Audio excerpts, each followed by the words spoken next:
Standard 11 आज इस channel के माध्यम से आपको उपलब्ध कराया जा रहा है इंग्लिश कोर का सेट 3। तो model question paper set 3 English core standard 11 JAC board. आप लोग पहला 2 सेट देख चुके होंगे अभी तक, और आज आखिरी सेट लेके आया हूं मैं, जो कि फिर से 40 मार्क्स का और समय फिर से 1.5 घंटा ही है। तो स्टार्टिंग में हर बार की तरह आप देखेंगे कि वहाँ पे आपको मिलेगा सेक्शन ए, और सेक्शन ए में आपको मिलता है एक कॉम्प्रिहेंशन। तो इस बार जो कॉम्प्रिहेंशन दिया हुआ है वो है आपका निकोलस टेस्ला के बारे में। तो निकोलस टेस्ला के मम्मी पापा के बारे में, धर्म के बारे में, लाइफ के बारे में और उनके काम के बारे में बताया गया है। तो आप इसे पूरा लाइन बाय लाइन पहले पढ़ लेते हैं। तो निकोलस टेस्ला से मिलने के बाद अब आपको वहाँ पे अंत में जाके मिलता है क्वेश्चंस। तो यहाँ पे क्वेश्चन देख रहे हैं नंबर 1, जो कि सारा क्वेश्चंस आपका 2 मार्क्स का है। आप यहाँ पे देखते हैं कि आपको टोटल 7 में 5 क्वेश्चंस करने हैं और ये सारा क्वेश्चन 2 मार्क्स का है। और 2 मार्क्स के लिए आप 1 लाइन से लेके 3 लाइन तक का आंसर लिख सकते हैं। तो पहला क्वेश्चन जो हमारे पास यहाँ पे आता है वो है why did Tesla not become a priest, कि टेस्ला एक पुजारी क्यों नहीं बनते हैं। तो आंसर हमारा सामने है, Tesla's parents wanted him to become a priest, कि टेस्ला के मम्मी पापा चाहते थे कि वो एक प्रीस्ट बने, लाइक हिज फादर, जैसे कि उनके पापा भी एक प्रीस्ट थे। But he had a passion for studying science, लेकिन उनका जुनून, पैशन मतलब क्या होता है, जुनून, उनका एक जुनून था विज्ञान के प्रति, वो विज्ञान अध्ययन करना चाहते थे। So he did not become a priest, इसलिए वो प्रीस्ट बनना पसंद नहीं किए, वो विज्ञान के विद्यार्थी बने रहे और बाद में आगे चल के एक महान वैज्ञानिक के तौर पे हमारे सामने आएंगे। नेक्स्ट हमारे सामने question number 2, with which famous American inventor did Tesla start working, कि टेस्ला कौन से महान अमेरिकन इन्वेंटर के साथ काम करना शुरू करते हैं। What is the war of currents, और इसी क्वेश्चन का दूसरा भाग है कि वॉर ऑफ करेंट्स क्या होता है। तो आंसर यहाँ पे देखते हैं, Tesla started working with the famous American inventor Thomas Edison. तो वो स्टार्ट करते हैं किसके साथ काम करना, थॉमस एडिसन के साथ। फिर यहाँ पे देखते हैं while working together a disagreement occurred, कि जब वो लोग साथ में काम कर रहे थे तो दोनों के बीच मतभेद हो जाता है, disagreement between Tesla and Edison over Edison's direct current and Tesla's alternating current, क्योंकि एडिशन जो है वो डायरेक्ट करंट का समर्थन करते थे और टेस्ला अल्टरनेटिंग करंट का समर्थन करते थे। This was also known as the war of currents, और ये बात जब दुनिया के सामने आई, मीडिया के सामने आई, तो इसको लोगों ने वॉर ऑफ करेंट्स से नवाजा, इस लड़ाई को। क्वेश्चन नंबर 3 देखते हैं, when and where was Nikola Tesla born, तो निकोला टेस्ला कब और कहां पे जन्म लिए थे। आंसर है यहाँ पे, Nikola Tesla was born on July 10th, 1856 in Smiljan Croatia. तो सिमिजन क्रोशिया में उनका जन्म हुआ है। इन सब चीज़ों को आप अंडरलाइन भी कर सकते हैं ताकि आपका आंसर हाईलाइट हो सके। क्वेश्चन नंबर 4 में है, why did Tesla break the partnership with George Westinghouse, तो टेस्ला जॉर्ज वेस्टिंगहाउस के साथ पार्टनरशिप किए थे, इस पार्टनरशिप को क्यों तोड़ दिया। तो अंदर पैराग्राफ में आप जब जाके पढ़ेंगे आपको आंसर मिलेगा, Westinghouse ran into financial trouble, कि वेस्टिंगहाउस की जो कंपनी थी वो आर्थिक मंदी से गुजरने लगी। And Tesla had to walk out of the partnership by selling his patent, और इसलिए टेस्ला को अपना पेटेंट बेच के निकलना पड़ा। क्वेश्चन नंबर 5 है, which company did Tesla create, Tesla ने कौन सा कंपनी क्रिएट किया था। तो शॉर्ट में हम आंसर दे सकते हैं, टेस्ला इलेक्ट्रिक लाइट कंपनी। इतना भी लिखेंगे तो भी 2 में 2 मिल जाएगा, या आप आगे जोड़ सकते हैं was created by टेस्ला, ये आप आगे जोड़ सकते हैं। क्वेश्चन नंबर 6 है, what is ironical about Tesla's life, Tesla के जीवन के बारे में क्या विडंबना है। आयरनी मतलब क्या होता है, विडंबना। तो आंसर लेते हैं, it is absolutely ironical that the man who invented the modern world died pauper in a lonely hotel room on January 7th, 1943 at the age of 86। तो इनके जीवन की विडंबना ये थी कि वो इंसान जिसने आधुनिक दुनिया का शुरुआत किया, एक तरह से वो जब मरते हैं तो वो पाउपर थे। पाउपर मतलब क्या होता है, पुअर, वो काफी गरीब थे, निर्धन थे, ठीक है। तो पाउपर का मतलब हो गया poor. In a lonely hotel room, room में बिल्कुल अकेले वो थे और तारीख है यहाँ पे 7 जनवरी 1943 एट द एज ऑफ 86। तो 86 साल की उम्र में उनकी मृत्यु होती है।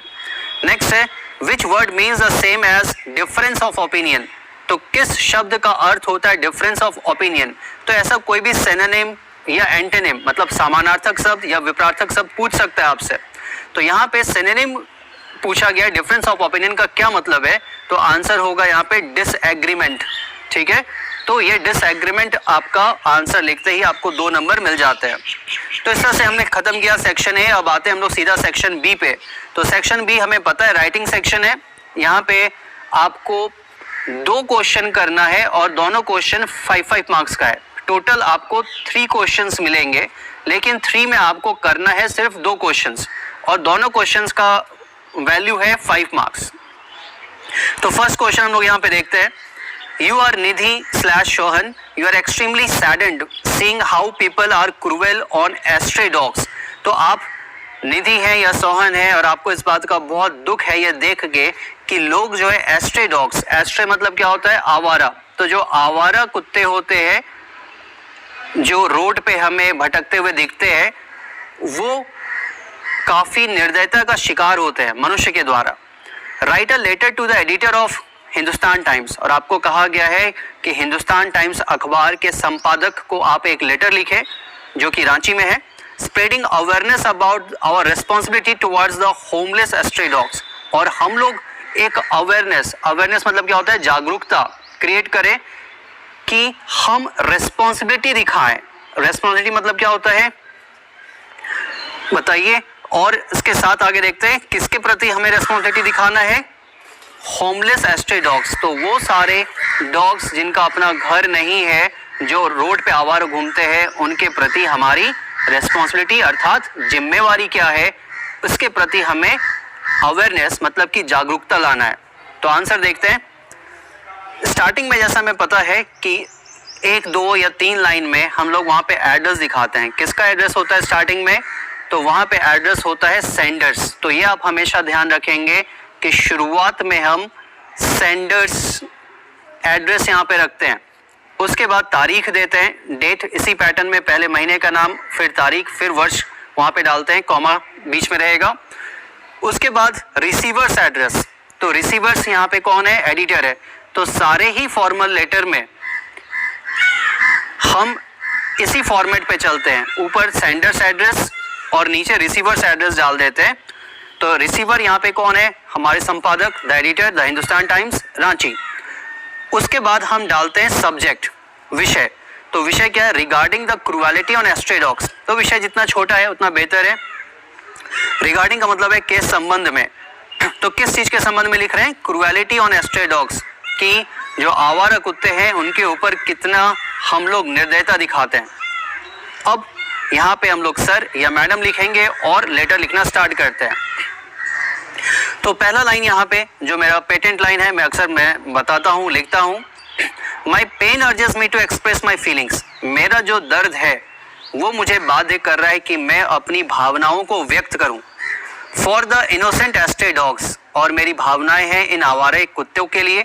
And I find no better place than your widely circulated newspaper. और मुझे आपके न्यूज़पेपर से बेहतर कोई जगह नहीं लगा अपनी भावना को व्यक्त करने के लिए, इसलिए आपके न्यूज़पेपर में मैं लिख रहा हूँ। तो ऐसे फर्स्ट पैराग्राफ को एक छोटा सा स्टार्टिंग देके सेकेंड पैराग्राफ में आते हैं। इन आवर लोकेलिटी, हमारे लोकेलिटी में क्या है, there are several stray dogs who depend upon the colony people. तो वहाँ पे बहुत सारे आवारा कुत्ते हैं जो वहाँ पे कॉलोनी के लोगों के ऊपर निर्भर हैं। A very few people show any kindness towards them. लेकिन बहुत कम लोग हैं जो इन कुत्तों के ऊपर थोड़ा दया भावना रखते हों। Most of the people find them to be dirty and disgusting. और ज़्यादातर जो लोग हैं उनके नज़र में कुत्ते बहुत ही गंदे, डर्टी और डिस्गस्टिंग मतलब घिनौने हैं। वो उनके प्रति कोई भी दया या सहानुभूति नहीं रखते हैं। The children are specially cruel towards them. और जो बच्चे हैं वो विशेष करके काफ़ी निर्दय होते हैं इन कुत्तों के प्रति। They throw stones upon them. वो उनके ऊपर पत्थर चलाते हैं। In Holi they throw colours on them. Holi के समय उनके ऊपर रंग डाल देते हैं। एंड द वर्स्ट कम्स, और सबसे बुरा समय कब आता है? With the festival of Diwali, जब दिवाली का पर्व आता है। When the children throw crackers on them, जब उसके ऊपर लोग फटाके फेंक देते हैं। These cruel habits badly injure the dogs, और ये सारे जो क्रूएल हैबिट्स हैं, 3 हैबिट बताया क्या? पत्थर फेंकना, होली में रंग देना और दीपावली में उनके ऊपर फटाके फेंक देना। तो ये जो निर्दयी आदत है बच्चों के, लोगों के, उनसे ये कुत्ते बहुत बुरी तरह से इंजर मतलब क्या होता है? घायल हो जाना, घायल हो जाते हैं। तो इस तरह से मैंने सेकंड पैराग्राफ बनाया छोटा सा, और थर्ड पैराग्राफ की ओर देखते हैं। These innocent dogs are very ill treated. इनके साथ बहुत ही बुरा बर्ताव होता है। ill treated का मतलब होता है बुरा बर्ताव करना। Through your newspaper, आपके अखबार के माध्यम से, I want to create an awareness towards them. मैं चाहता हूँ कि इनके प्रति एक जागरूकता लाई जाए। I want the people to understand that these dogs are also creation of God. और मैं चाहता हूँ कि लोग ये बात समझें, इन कुत्तों को भी भगवान ने ही रचा है। And they also deserve our good behaviour, और ये सारे कुत्ते भी हमसे अच्छी व्यवहार की उम्मीद रखते हैं, और हम इनके प्रति अच्छाई से पेश आए, ये हमारी जिम्मेवारी है। योर्स फेथफुली निधि कुमारी, और अंत में इस तरह से लिखते हैं योर्स फेथफुली, उसके नीचे जो भी क्वेश्चन में नाम रहता है वो नाम यहाँ पे डाल देते हैं। तो इस तरह से हमारा लेटर तैयार हुआ। नेक्स्ट है क्वेश्चन नंबर 9, जो कि एक नोटिस है। ये काफ़ी आसान होता है लेटर और आर्टिकल के मुकाबले, तो नोटिस आप लोग ज़रूर लिखें, और आर्टिकल लेटर में जो आपको आसान लगे वो आप लिख सकते हैं। तो नोटिस का क्वेश्चन देखते हैं। You are the participant of your school, you are the principal of your school, आप अपने स्कूल के प्रधानाध्यापक हैं।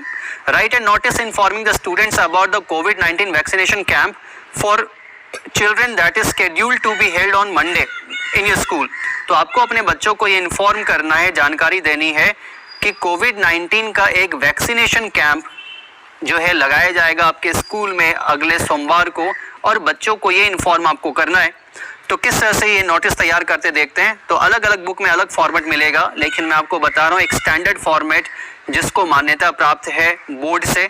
तो वो स्टैंडर्ड फॉर्मेट ये है कि सबसे ऊपर आप अपने स्कूल या कॉलेज का नाम लिखते हैं, जैसे मैंने यहाँ पे लिखा है +2 हाई स्कूल बेंगाबाद। उसके बाद आप लिखते हैं नोटिस, सारा कैपिटल लेटर में, और उसके बाद आप देते हैं वहाँ पे हेडिंग, जैसे कि यहाँ पे वैक्सीनेशन कैंप, तो कोई भी एक अच्छा हेडिंग वहाँ पे हम लोग लेते हैं। उसके बाद हम लोग तारीख देते हैं, जैसे यहाँ पे जून 17, 2022, तो कोई भी एक तारीख लेते हैं, यहाँ पे एग्ज़ाम की तारीख भी आप रख सकते हैं। और अब जब आप स्कूल का नाम, नोटिस, हेडिंग और तारीख लिख चुके हैं, उसके बाद ही आप स्टार्ट करते हैं नोटिस लिखना। तो इस तरह से लिखेंगे, This is to inform all the students of our school that as per the government guidelines, all the students of over 14 years of age are to be vaccinated. तो हमारे विद्यालय के सारे बच्चों को सूचित किया जाता है कि सरकारी गाइडलाइंस के अनुसार 14 वर्ष से उम्र जिनकी ज़्यादा है, हर बच्चों को कोरोना का वैक्सीन लगाना है। All of you are needed to come with a NOC from your parents by Saturday. तो शनिवार तक आप सारे बच्चे अपने माता पिता से एक एनओसी मतलब क्या होता है? नो ऑब्जेक्शन सर्टिफिकेट या अनापत्ति पत्र। तो एनओसी लेटर लेके आना है कि आपके माँ बाप को कोई ऑब्जेक्शन नहीं है। एंड देन ऑन मंडे, और तब सोमवार को, दैट इज ऑन 4 जुलाई, तारीख भी आप वहाँ पे दे सकते हैं, एक काल्पनिक तारीख कुछ भी दे दे।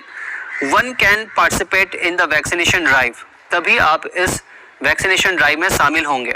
For any further queries the class teachers may be consulted, और इसके अतिरिक्त अगर आपको कोई क्वारी है, कोई क्वारी मतलब क्या होता है? प्रश्न है, कोई सवाल आप रखना चाहते हैं, तो आप क्लास टीचर से संपर्क कर सकते हैं। तो ये आखिरी लाइन आप लगभग हर नोटिस में यूज़ करते हैं क्या? For any further queries the class teacher का भी लिख सकते हैं, या अंडरसाइंड लिख सकते हैं, मे बी कंसल्टेड या फिर कॉन्टेक्टेड, और नीचे वहाँ पे नाम लिख देते हैं डॉक्टर एस टोपो, और ब्रैकेट में उनका डेजिग्नेशन मतलब पद नाम, जैसे कि यहाँ पे है प्रिंसिपल। तो इस तरह से आप देख सकते हैं एक सुंदर सा आप नोटिस ड्राफ्ट करते हैं, और उसको चारों तरफ से बॉक्स में बंद करना ज़रूरी है, और इस तरह से आपको आसानी से 5 में 5 मिल जाता है। नेक्स्ट क्वेश्चन है राइटिंग सेक्शन का नंबर 10th में एक आर्टिकल आपको दिखेगा, और आर्टिकल का क्वेश्चन यहाँ पे मैं पढ़ के बताऊँ आपको। Right an article for a local newspaper on the growing corruption in government officers. तो यहाँ पे आपको एक आर्टिकल लिखना है, संपादकीय लिखना है, किस चीज़ के बारे में? कि गवर्नमेंट ऑफिसर्स में करप्शन, भ्रष्टाचार बहुत बढ़ गया है, इसके ऊपर आपको एक आर्टिकल लिखना है। तो आर्टिकल लिखने का मुख्य उद्देश्य क्या होता है? लोगों में किसी एक मुद्दे के प्रति जागरूकता लाना, और इसमें आपको इन्फॉर्मेशंस देना पड़ता है, जानकारियां देनी पड़ती हैं, ठीक है। इसको स्पीच नहीं बनाएंगे, और किस तरह से इसको स्टार्ट करेंगे ये आप यहाँ पे देख सकते हैं। तो सबसे पहले हम देखते हैं, एक अच्छा सा हेडिंग हमें चुनना होता है, जैसे ऑफिसेस ऑफ करप्शन, भ्रष्टाचार के लिए बना हुआ एक ऑफिस है, बाय राकेश मोदी, कोई भी एक नाम ले लेते हैं। स्टार्टिंग पैराग्राफ रखेंगे एक छोटा सा, it is rightly said corruption has become a part of our democratic system, कि ये बिल्कुल सही कहा गया है कि भ्रष्टाचार हमारे लोकतंत्र का एक हिस्सा बन चुका है। The best places to experience corruption are the government officers, और अगर आपको भ्रष्टाचार अच्छे से देखना है, समझना है, तो आप किसी भी सरकारी कार्यालय में चले जाइए। In India, for everyone to get any approval, one has to go to government officers. तो भारत में आपको किसी भी तरह का परमिशन चाहिए, बिजली का, पानी का, रोड का, कुछ भी आपको परमिशन चाहिए तो आपको सरकारी ऑफिसर्स के पास जाना पड़ता है। Even for the simple things, चाहे मामूली से मामूली चीज वो क्यों ना हो। As one steps into the government office, there comes the peons and the clerks swarming over and demanding money for every signature, table wise. और जैसे ही आप किसी सरकारी दफ्तर में जाते हैं तो वहाँ पे चपरासी, वहाँ पे किरानी आपके आसपास मडराने लगते हैं, स्वार्मिंग मतलब मडराना, और आपसे पैसा मांगना शुरू कर देते हैं हर एक सिग्नेचर के लिए, वो भी टेबल वाइज, हर टेबल का अलग सिग्नेचर का पैसा मांगते हैं। It is impossible to complete any government work without giving bribes, और ऐसा लगता है भारत में कि कोई भी सरकारी काम बिना ब्राइब्स के, ब्राइब यहाँ पे आप देखिए अंडरलाइन कर दे रहा हूँ, उसका मतलब होता है घूस, तो बिना घूस के सरकारी काम कराना असंभव प्रतीत होता है। The clerks and even officers are so shameless, और यहाँ पे जो क्लर्क होते हैं, जो ऑफिसर्स होते हैं, वो इतने शेमलेस मतलब बेशर्म होते हैं, that they term bribes to be cut, और वो घूस को अलग अलग नाम से पुकारते हैं। वो क्या पुकारते हैं? कट बोलते हैं, कोई बोलते हैं सर्विस चार्ज, कोई बोलते हैं चाय पानी। तो ये तीन अलग टर्म्स मैंने बताया है कि चाहे वो प्यून हो, चाहे ऑफिसर हो, चाहे क्लर्क हो, ये लोग बहुत ही बेशर्मी से, बिल्कुल हक से पैसे मांगते हैं आपसे सरकारी ऑफिसर्स में। The government officers and clerks who have a modest salary, तो जो सरकारी ऑफिसर्स हैं, क्लर्क्स हैं, उनकी सैलरी बहुत कम रहती है। लिव अ लग्जरियस लाइफ, फिर भी वो एक शानदार जीवन जीते हैं। They don't have any fear of ACB, उन्हें एसीबी मतलब एंटी करप्शन ब्यूरो से कोई डर नहीं लगता, इनकम टैक्स ऑफिसर से, ईडी से कोई भी डर नहीं लगता।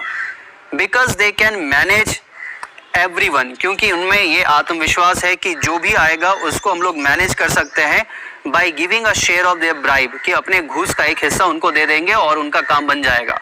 मतलब घूसखोर को जो पकड़ने आएंगे उनको भी घूस देके वो शांत कर देते हैं। आगे देखते हैं तीसरा paragraph, the cancer of corruption is so deeply rooted that it seems to be an impossible task to uproot it, और जो भ्रष्टाचार का कैंसर है वो इतनी गहराई से हमारे सिस्टम में आ चुका है कि ऐसा लगता है उसको जड़ से उखाड़ फेंकना, बाहर करना एक असंभव कार्य है, impossible task. All the governments either of centre और स्टेट, सारी सरकारें चाहे वो केंद्र की हो चाहे राज्य की हो, दे डायरेक्टली और इनडायरेक्टली सपोर्ट करप्शन, वो आपको डायरेक्ट या इनडायरेक्ट रूप से भ्रष्टाचार का समर्थन ही करती हुई दिखती हैं। Until the common people become united and stand strongly against these corrupt officers, the system will continue forever and ever. जब तक आम मनुष्य सामने से खड़ा नहीं होगा बिल्कुल हिम्मत के साथ इस भ्रष्ट तंत्र के खिलाफ, इस भ्रष्ट ऑफिसर्स के खिलाफ, तब तक ये सिस्टम जारी रहेगा एवर एंड एवर, हमेशा हमेशा के लिए। तो इस भ्रष्टाचार से बाहर निकलने का एक ही तरीका है, यहाँ पे सरकार हमारी मदद नहीं करेगी क्योंकि सरकार खुद भ्रष्टाचार का हिस्सा है। हमें खुद सामने आके इस भ्रष्ट तंत्र के खिलाफ खड़ा होना होगा, तभी हम इस भ्रष्टाचार से छुटकारा पा सकते हैं। तो इस तरह से आपने एक आर्टिकल लिखा और 5 मार्क्स के लिए मैंने बताया 3 क्वेश्चन है, 3 में जो 2 आपको आसान लगे, आमतौर पे नोटिस और लेटर आपको आसान लगेगा, लेकिन अगर आर्टिकल आप अच्छा लिख सकते हैं तो आप आर्टिकल भी जरूर लिखिए। 3 में से कोई 2। अगला है सेक्शन सी, और सेक्शन सी में हमें कोई भी 5, ध्यान रखिएगा यहाँ पे क्वेश्चंस का संख्या ज़्यादा है पर हमें आंसर करना है सिर्फ 5 क्वेश्चंस का, और हर क्वेश्चंस का मार्क कितना है 3 मार्क्स के लिए। तो जब 5 क्वेश्चन आप 3 मार्क्स के लिए करेंगे तो आप 15 मार्क्स का आंसर करते हैं। तो क्वेश्चन एक एक करके लेते हैं। पहले वीडियोस में आपने बोला आंसर छोटा है, इस बार मैंने आंसर थोड़ा बड़ा कर दिया है, लेकिन जो कमज़ोर बच्चे हैं वो छोटे आंसर को भी लिख सकते हैं। छोटा आंसर लिखने से भी आपको फुल में फुल मिल जाता है अगर आंसर आपका सही और टू द पॉइंट हो। तो क्वेश्चन नंबर 11 में देखते हैं, what are the reasons that are leading to depletion of our natural resources. तो वो क्या क्या कारण है जिससे हमारा नेचुरल रिसोर्स, जो आपका प्राकृतिक रिसोर्सेज है, वो खत्म हो रहा है, खर्च हो रहा है। तो आंसर देखते हैं। In the text it is clearly mentioned by the author, कि टेक्स्ट में ऑथर ने साफ साफ बताया है that our planet earth is ailing, कि हमारा जो धरती है वो बीमार होता जा रहा है। एलिंग का मतलब है बीमार होना। The reason of the depletion of the nature as follows, और जो डिप्लीशन का कारण है हमारे नेचुरल रिसोर्सेज का, वो ये 3 मुख्य कारण है। पहला है the population of earth is growing rapidly, कि धरती की जनसंख्या लगातार बहुत तेजी से बढ़ रही है।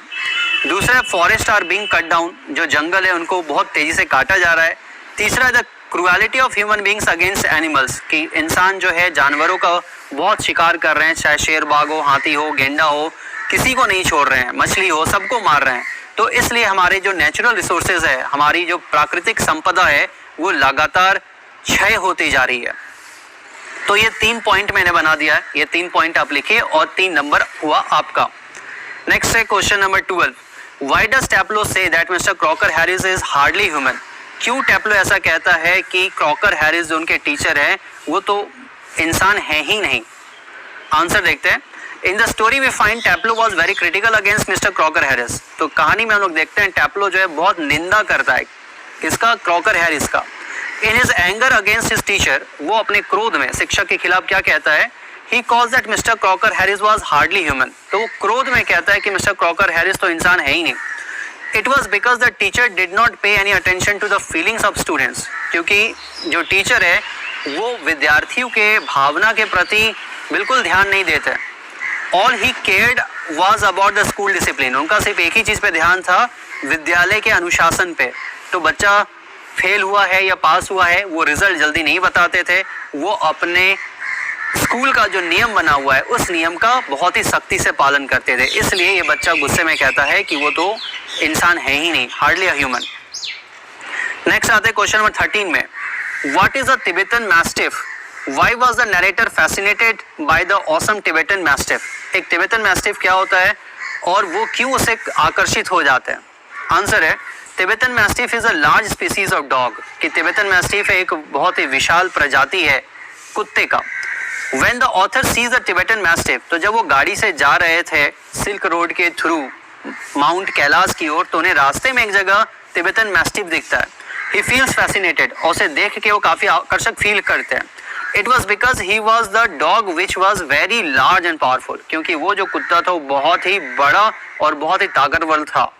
The species of dog is generally used to protect the herd of animals and sometimes even the farm, और इस कुत्ते का प्रयोग किया जाता था जानवरों की सुरक्षा के लिए, भेड़ बकरियों की सुरक्षा के लिए, और कभी कभी खेत की सुरक्षा के लिए भी इसका प्रयोग किया जाता है। किसका, तिबेटन मैस्टिफ का। चलिए अब आते हैं क्वेश्चन नंबर 14 पे। तो क्वेश्चन है, what falls does Marcus Netan find in grown ups adults. तो मार्कस नेटन जो पोएट है उनको क्या समस्या पता चलता है ग्रोन अप्स एडल्ट्स के बारे में। तो आंसर है the poet Marcus नेटन finds a serious flaw in grown ups. तो जो मार्कस नेटन है उनको एक बहुत बड़ी खामी, फ्लॉ मतलब क्या होता है, खामी दिखती है ग्रोन अप्स मतलब बड़े लोगों के साथ। He believes that the grown ups talk and preach of love. उनको ऐसा लगता है कि जो बड़े लोग हैं वो बातें करते हैं और उपदेश देते हैं। प्रीच मतलब क्या होता है, उपदेश देना। वो बातें करते हैं और उपदेश देते हैं प्रेम की, but they don't act such lovingly, लेकिन खुद उतने प्रेम से पेश आते नहीं है। He finds the elderly people to be hypocrites, और उनको लगता है जो बड़े लोग हैं वो hypocrites हैं, मतलब आडंबर वाले लोग हैं, वो आडंबर करते हैं। क्वेश्चन नंबर 15 में आता है, The father and the son behave like strangers to each other. What can be the possible reasons for this situation? जो पिता है और जो पुत्र है वो लोग एक दूसरे से स्ट्रेंजर मतलब अजनबी के जैसा पेश आते हैं, इसके पीछे क्या कारण हो सकता है। तो यहाँ पे देखते हैं answer. In the poem father to son, पहले कविता का नाम बता दिया। इस कविता में the father and the son behave like strangers, दोनों पिता और पुत्र अजनबी के जैसा बर्ताव करते हैं एक दूसरे के साथ. The reason that we understand is the generation gap between the two. तो दो कारण समझ में आता है. पहला कारण ये है कि दोनों के बीच में जनरेशन गैप है, जो पीढ़ी के दरमियान गैप होता है वो है इनके बीच. And the second reason could be the period of adolescence. और दूसरा कारण क्या है कि उनका जो बेटा है वो एडोलेसेंस पीरियड में है, मतलब किशोर अवस्था में है. Of the son who likes to be isolated. और इस किशोर अवस्था में अक्सर बच्चे आइसोलेटेड मतलब अकेला या तन्हा रहना पसंद करते हैं, जो कि एक टेंडेंसी है ऑफ एडोलेसेंस की. तो दो चीज़ हम लोग वहाँ पे लिखेंगे. पहला है जनरेशन गैप और दूसरा है एडोलेसेंस का एज. इस दो कारण से जो है वो बच्चा आइसोलेटेड रहना पसंद करता है. अगला क्वेश्चन नंबर 16 में आता है. Why did Albert feel miserable when he left school that day? उस दिन जब वो स्कूल से निकला तो वो क्यों बहुत बुरा महसूस कर रहा था. मिजरेबल मतलब बहुत ही बुरा. That day Albert feels miserable when he came out of the school. उस दिन जब स्कूल से वो बाहर निकल रहा था एल्बर्ट को बहुत बुरा महसूस हो रहा था. क्यों? It was because he was humiliated by his history teacher. क्योंकि उसको उसके इतिहास के शिक्षक ने अपमानित किया था. Humiliated का मतलब क्या हो गया? अपमानित करना. तो उसके इतिहास के शिक्षक ने उसे काफी अपमानित किया. His room that was in the slum, there the people were violent. और अब जब वो अपने कमरे की ओर जा रहा है, वो कमरा कहाँ पे था? एक स्लम में था. स्लम का मतलब हो गया झोपड़पट्टी. और वहाँ पे जो लोग थे वो काफी वायलेंट थे, मतलब उग्र थे. And the surrounding was dirty. और तीसरा कारण था कि वहाँ का सराउंडिंग बहुत डर्टी था. तो तीन कारण से वो मिजरेबल फील कर रहा था. पहला, शिक्षक ने उसको अपमानित किया. दूसरा, स्कूल से निकल के जिस स्लम में जाना है वहाँ के लोग बहुत ही उग्र हैं और वातावरण बहुत ही गंदा है वहाँ का. तो इस तरह से क्वेश्चन नंबर 16 हम लोगों ने कंप्लीट किया. अब आते हैं क्वेश्चन नंबर 17 की ओर. तो क्वेश्चन नंबर 17 में देखते हैं, Why was Andrew so serious and distraught that particular evening? तो उस दिन एंड्रयूज जो थे इतने सीरियस क्यों थे, इतने परेशान क्यों थे उस शाम को? तो आंसर देखते हैं वहां पे.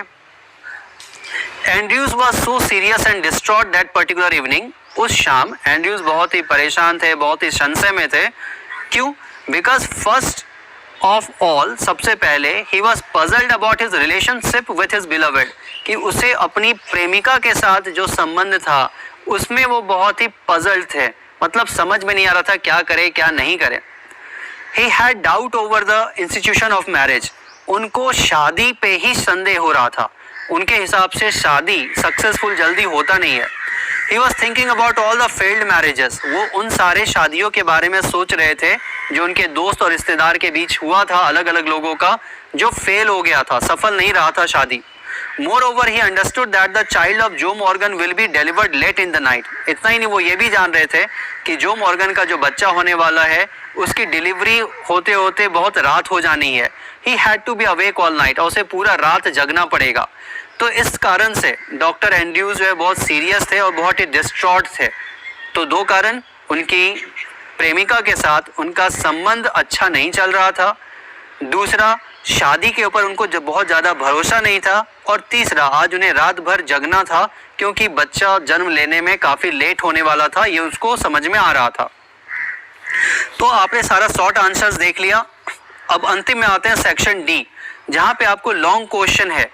2 क्वेश्चंस रहेगा और उसमें से कोई एक ही करना है.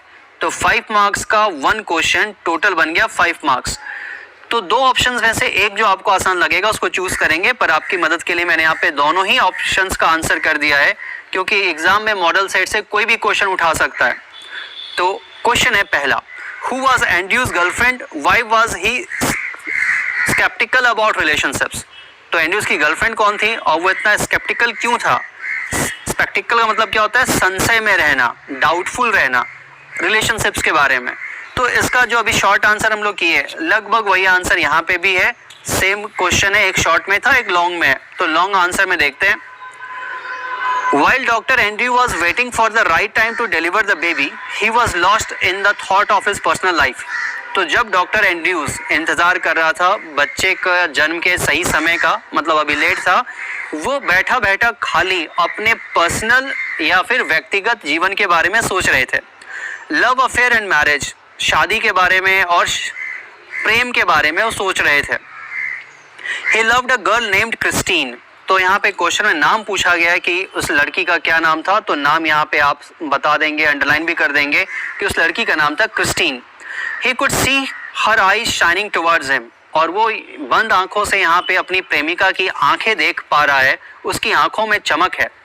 Admitted no other conclusion. और उसको कुछ दूसरा कंक्लूजन समझ में ही नहीं आ रहा था। It was a conflict between his level doubting mind and his overflowing heart. तो उसके दिल और दिमाग के बीच में एक जंग चल रही थी, दुविधा थी। उनका दिल कह रहा था ये लड़की बहुत अच्छी है, पर दिमाग कह रहा था नहीं, कुछ गड़बड़ है। वो यकीन पूरी तरह से अपनी प्रेमिका पे कर नहीं पा रहे थे। Which left him resentful and confused. जिससे वो काफी क्रोधित थे और कंफ्यूज थे। resentful मतलब क्रोधित होना। He let his chin sink upon his chest. और वो अपने गाल को अपने सीने पे लगभग रख लेते हैं, सर झुका के बैठे हैं। Out his legs and started brooding into the fire. He remained like that for a long time. और वो काफी देर तक पैर फैला के, गर्दन झुका के अपनी प्रेमिका मतलब क्रिस्टीन के बारे में, शादी के बारे में, प्रेम के बारे में सोचते रहते हैं। और सामने ठंड के समय में आग जली हुई है, आग की ओर देख रहे हैं। His thoughts were so filled with Christine. और वो पूरी तरह से क्रिस्टीन की सोच में खोए हुए थे। आगे देखते हैं।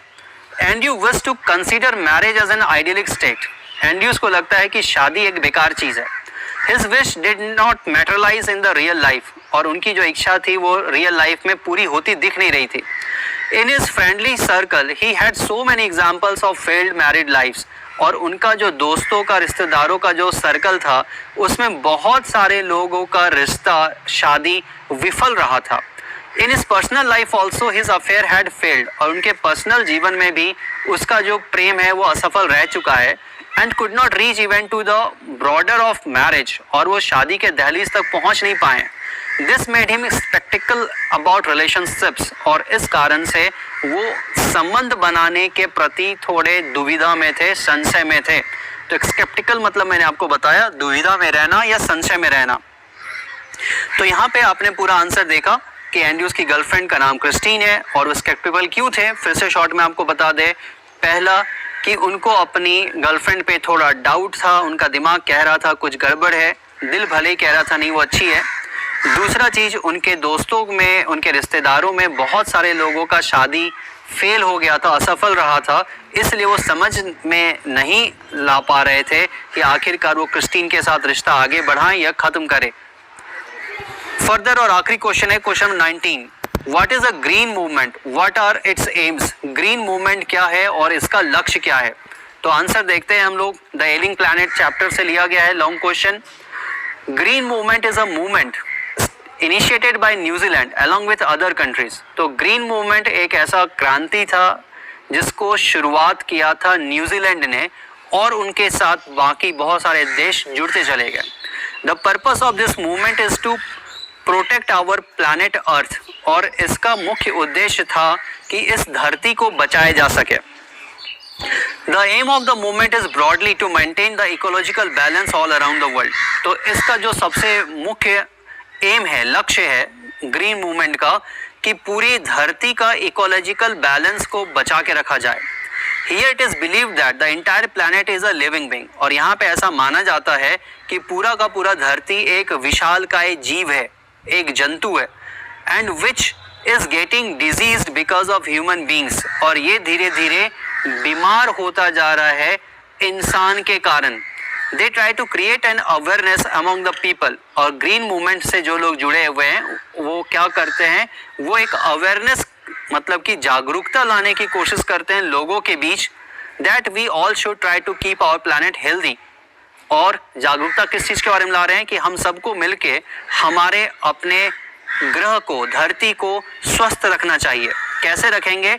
बाय स्टॉपिंग डिफॉरेस्टेशन, जंगल की कटाई रोक के, कंट्रोलिंग पॉल्यूशन प्रदूषण को रोक के of all types, and respecting the lifes of every living thing on planet. और हर जीव जंतु को सम्मान देना है, हर तरह के जीव जंतु को, शिकार नहीं करना है जानवरों का।